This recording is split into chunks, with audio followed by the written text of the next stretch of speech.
Hey, good morning to all of you. Welcome to Madhav IS Notes. Madhav IS Notes UPSC Daily Current Affairs 29 June 2022. Let's start with our first topic. Before that, please like, subscribe, and share this channel.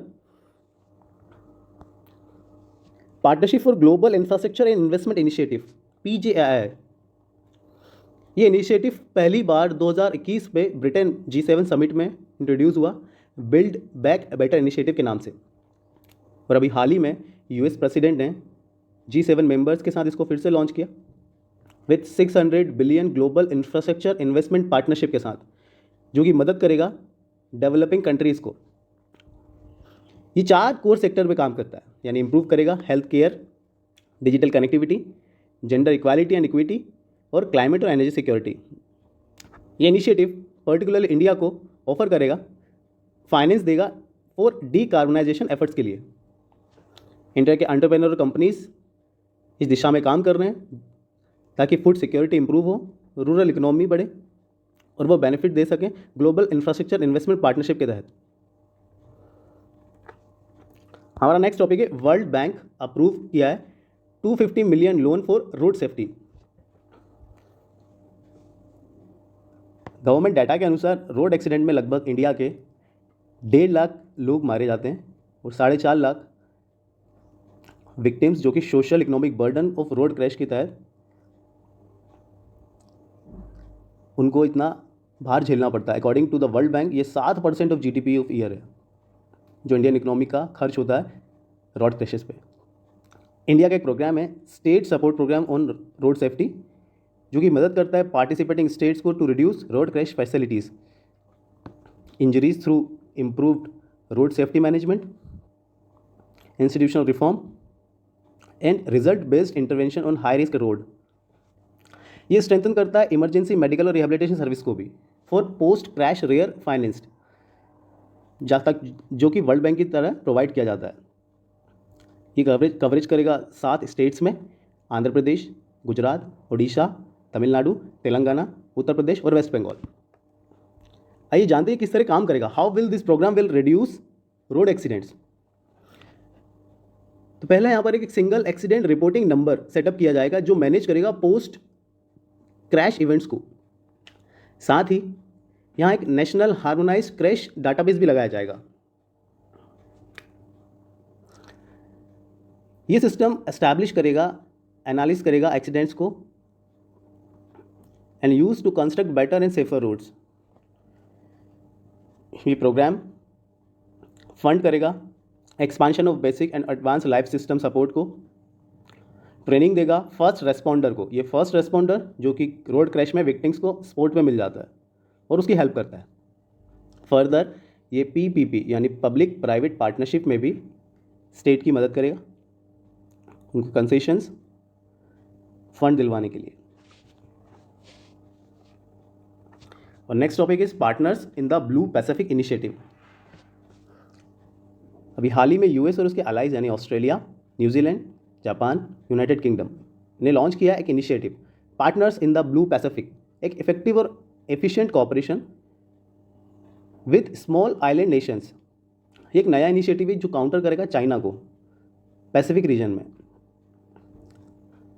Partners in blue Pacific एक 5 nation informal mechanism है जो support करता है Pacific islands को, boost करेगा diplomatic economic ties उस reason में। इसका एम है इन्हांस करना प्रॉस्पेरिटी, रिसाइलेंस, सिक्योरिटी पैसिफिक क्षेत्र में, क्लोजर कॉपरेशन और कंट्रीज़ को डायरेक्ट करेगा कि वो चाइना की एग्रेसिव पॉलिसीज़ को काउंटर करें, एलिवेट करें पैसिफिक में रीजनलिज्म को।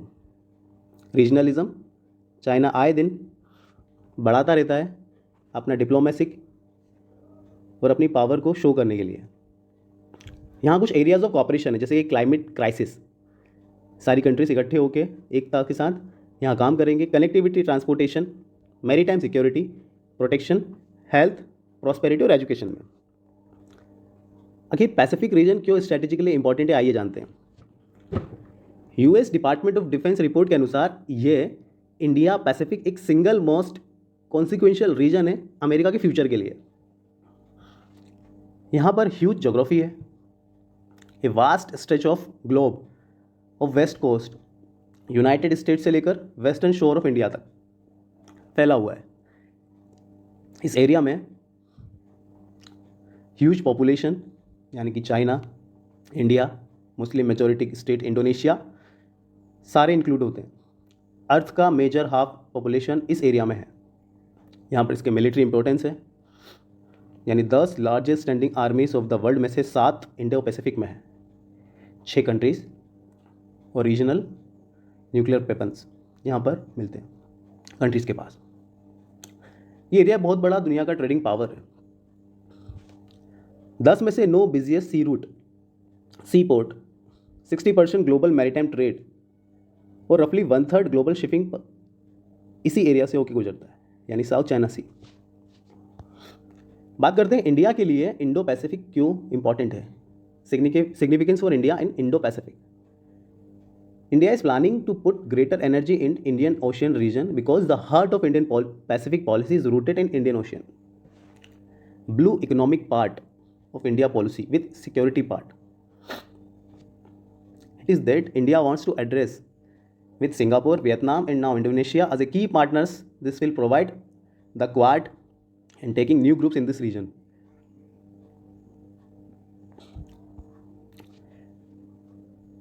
The next topic is Hermit Spyware. Lookout एक क्लाउड बेस्ड सिक्योरिटी कंपनी है जिसने रिसेंटली डिस्कवर किया है स्पाईवेयर हर्मिट। ये पहली बार कजाकिस्तान में देखा गया। Spyware was first detected in Kazakhstan April 2022, जब सरकार ने प्रोटेस्टर्स को वॉलेंटली सप्रेस किया अगेंस्ट गवर्नमेंट पॉलिसीज में। हर्मिट जो कि एक मॉड्यूलर स्पाईवेयर है, ये हाइड करता है मिलिशियस कैपेबिलिटीज पैकेज यानी डाउनलोड जो होते हैं। हर्मिट एक्सप्लॉइट करता है रूटेड डिवाइस को, रिकॉर्ड करता है ऑडियो, रीडायरेक्ट फ़ोन कॉल्स और collect data such as logs, contact, photo, device location and SMS। Hermit tricks करता है यूज़र को बाय लेजिटिमेट वेब पेज दिखाकर ब्रांड्स के। It impersonates its kick start malicious activities in the background. एक नया payroll automation disbursement monthly allowance app बनाए 15,000 Indian coast guard personnels के लिए। एक ऑटोमेटेड प्लेटफॉर्म जो कि लेटेस्ट टेक्नोलॉजी पर बेस्ड है।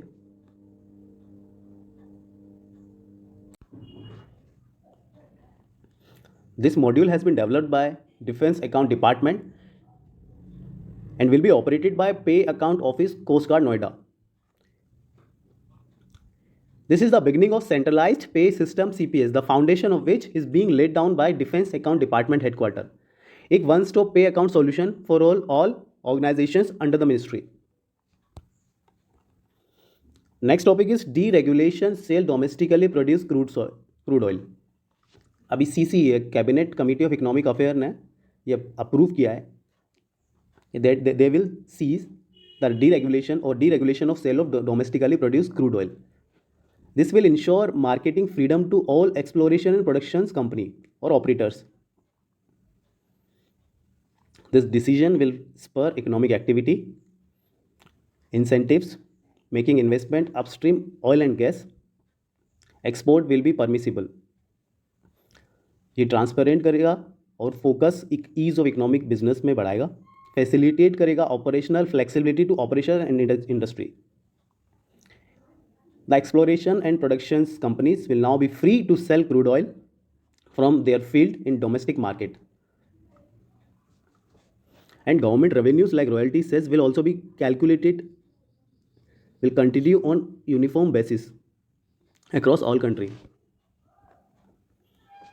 Regarding to Vice President election, the term of Shri Venkaiah Naidu is ending on 10 August 2022. So Article 68 of Constitution India provides that an election to fill vacancy before the expiration of the term of office of outgoing vice president is required to complete before expiration. Electoral college of vice president जो कि थोड़ा अलग है president के electoral college से, यानी कि vice president में बोथ इलेक्टेड और nominated members are from house of parliament, और वहीं प्रेसिडेंशियल इलेक्शन में nominated members are not a part of electoral college vice president के लिए 35 ईयर्स ऑफ एज और एक क्वालिफिकेशन जो कि vice president election is qualified to be elected as Rajya Sabha member. This is the important. Indian statistician PC Mahalanobis. Mahalanobis was born to a wealthy Bengal family in 29 June 1893. His birth day 29 जून. इन्होंने contribute करा और design किया a large scale sample survey of India. ये जाने जाते हैं Mahalanobis statistical major के लिए और being one of the member of first Planning Commission of free India. 1920 में ही established statistical laboratory in Presidency College. Also establish Indian Statistical Institute in Kolkata. इन्होंने इन्वेंट किया एक instrument measuring skull measurement known as profiloscope. He is also famous for developing Mahalanobis model, Feldman-Mahalanobis model based on new Marxist economic development model.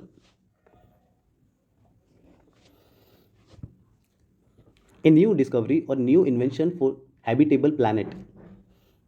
Astronomers of Indian Institute of Astrophysics ने develop किया a new approach which they can identify potentially habitable planets with high probability. A new method. ये AI based multi-stage memetic binary tree anomaly identifier method जो कि based है multi-stage memetic algorithm में. Technique क्या है उसको रहने दें, बट ये समझिए कि हैबिटेबल प्लैनेट किसको कहते हैं. देखिए, हैबिटेबल प्लैनेट अभी तक रिसर्चर्स ने बताया है कि the standard definition of habitable planet is one that can sustain life for a significant period of time. Habitable planet हमारे लिए हैबिटेबल प्लैनेट इंडिया के अर्थ की तरह होगा, यानी कि the planet to have liquid water, the region around star where liquid surface water can exist on planet surface. It is called habitable zone.